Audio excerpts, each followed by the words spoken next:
Welcome back, everyone. Now, what was once a silver mine has turned into a world-famous wolfenite haven. Just a quick getaway to a place that some might call a magical destination. And 13 on your side, Arlette Youssef brings us a special report on wolfenite crystals and the Red Cloud Mine.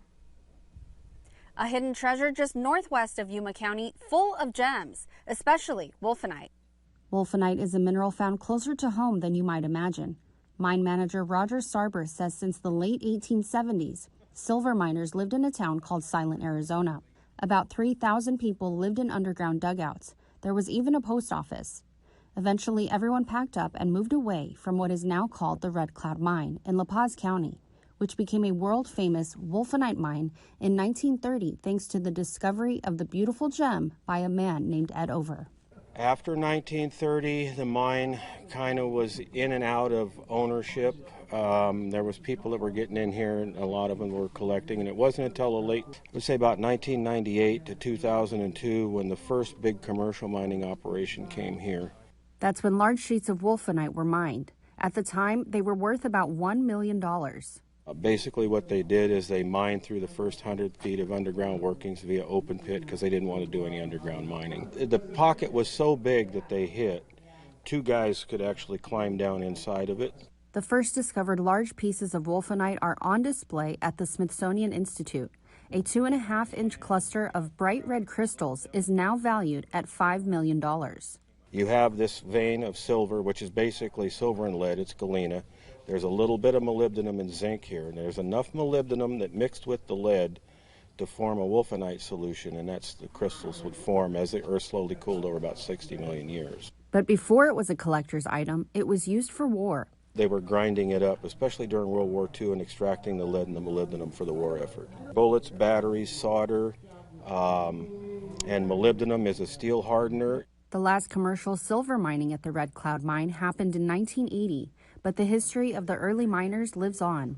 They built their little miner homes that are, across the land. As you're coming in towards the mine, you'll start to find holes in the earth, and they had chimneys, they had shelves, their beds were in those places, and it was to keep cool in the summertime because they lived here year-round. And there's still money to be made here. The pit is about 90 feet deep right where you're standing right now.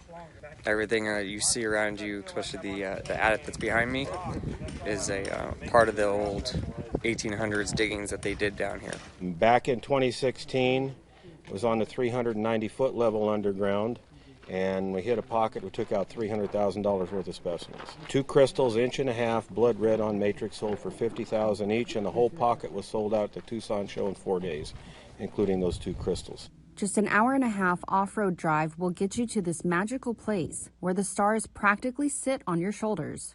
Roger and I have been here for 8 years now, and this place, it obviously has a background, it has a meaning to me, but I want it to mean something to everybody in our community as well. For only $35 per person per day, it's well worth the experience and education.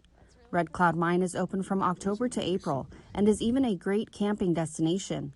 A couple from San Diego says this is a must-see.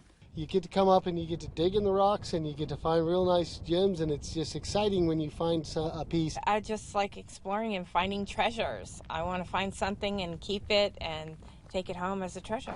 Some even come looking for wolfenite for its healing and metaphysical properties. But the history of the mine is a wonder of its own.